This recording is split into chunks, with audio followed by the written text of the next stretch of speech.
So we're listening to Rachel Maddow going on an anti-authoritarian rant here. And here's the thing. She's right. There's not much she's saying here that is incorrect. I agree with most of the points she makes. The problem is that, like a lot of people, her view is incomplete and clouded by her ideology. So let's take a listen. You can the first part of this is kind of nonsense. Narrow or widen the aperture as much as you want. You can look at the very big picture or the small local picture anywhere in the country. And we try to do as much of both of those things as we can every week here on this show.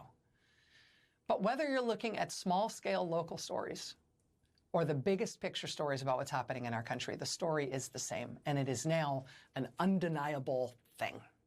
We have crossed a line. We are in a place we did not want to be, but we are there. The thing we were all warning about for the last few years is not coming, it is here. We are in it. This is what it likes, it turns out. This is what it's like, right? It's August, it's a Monday, every day the sun rises and the sun sets, and there are, sports and movies, and there are new hit songs, there are scandals here and there are crime. She really does just go on, doesn't she? Personal quotient of family drama and health worries and money worries and falling in and out of love and in and out of faith.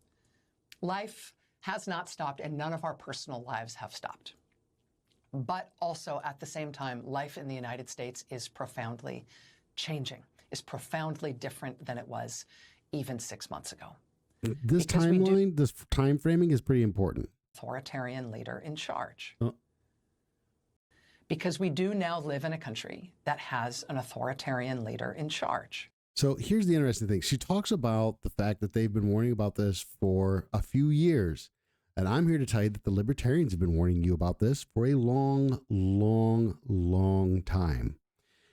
She doesn't have a problem with authoritarianism. The things she's going to go on to describe in this video are accurate things. But I want you to bear in mind that they don't have a problem.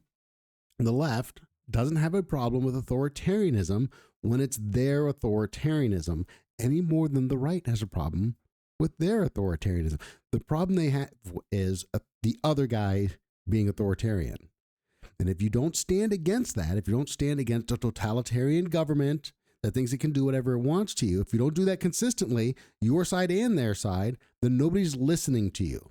And it's a beautiful setup when we frame this in the two-party system where both parties are growing the size and scope of government and the amount of power that it has over you. They're doing it in different areas. And so what they can do is they pit the two sides against each other, and we argue amongst ourselves, not that the government should be smaller, not that the government should be doing less things, but that the growing government and its growing power should be in the hands of the people we agree with the most. That's the argument most people are making. We have a consolidating dictatorship in our country. And it sounds melodramatic to say it, I know, but just go with that for a minute, right? Think in melodramatic terms. Think in cinematic terms. Imagine the cartoon-level caricature of what you think a dictatorship looks like. Let's go through this. It's secret police, right? Yeah, it's absolutely secret police. Unbadged, literally masked, totally unaccountable internal police force. She's 100% correct here. The expansion of ICE operations, the massive amount of additional money we're spending on people, smashing car windows, dragging people off, masked agents. She is 100% correct. And every single person on the left is correct for being afraid of this. And I don't understand why people on the right aren't, as if this massively expanding power isn't someday going to be used against you. But anyway, she's right here. That apparently has infinite funding, but no identifiable leadership. And they act in ways designed to instill maximum fear and use maximum force.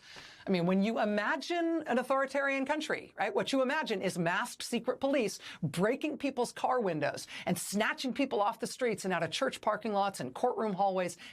It's interesting that she said church parking lots, because you know what else I imagine in an authoritarian nation, under an authoritarian leader? I imagine churches being forced to close. I imagine people being told that they should snitch on their neighbors if they see too many cars in the driveway.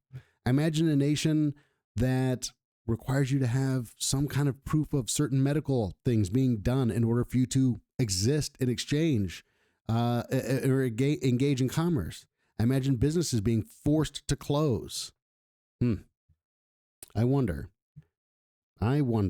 if we and taking them away with no charges, no notice, no paperwork, no explanation, not letting them see lawyers, and then moving them secretly to what are effectively black site prisons, where they won't tell you who's there and where no one's allowed in to see what's going on. Right? And that kind of a cartoon caricature of an authoritarian country, the one you might have imagined in melodramatic and cinematic terms ever before we got here, you would expect, right, that you'd have a scapegoated minority group blamed for all. A scapegoated minority group. Now, so here's another interesting thing. This is a good thing that the left does here. A scapegoated minority group. Because the only minority that exists as far as the left is concerned is you're the color of your skin. That's it. There's no other minority. A scapegoat, like the 1%? Is the 1% a scapegoat? Well, those people have money, so it's okay to scapegoat them. How about the billionaire class? It's okay to scapegoat them. It's not about listen now, it's not about the group we're scapegoating being downtrodden.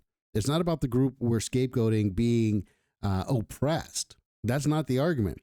The thing that helps authoritarianism happens is I want you to be afraid and I want you to be angry and I want to take a small group of people and I want to blame them for the problems. Because if I can scapegoat my way to that, then I can get you on my side.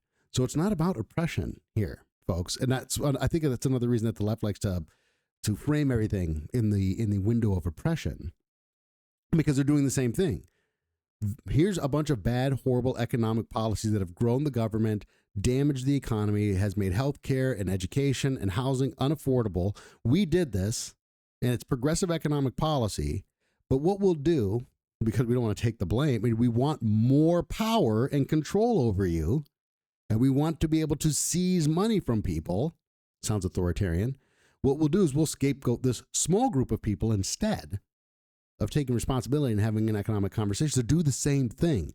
This is the problem, and this is what libertarians have tried to warn you about. Both sides of the political spectrum, or both political parties is probably a better way to put this, have steadily grown the state's ability to be authoritarian, to be totalitarian, growing the police state, involving the government more and more in our economic lives every day, growing and inserting the government into even social issues in society. Government's growth is to liberty's detriment. And both parties do this. Both parties scapegoat, both parties grow government, both parties want more power over you on a day-to-day basis. Rachel Maddow is just not happy that the authoritarianism that she internally loves is in the hands of somebody she disagrees with. That's it. That's what's really going on here.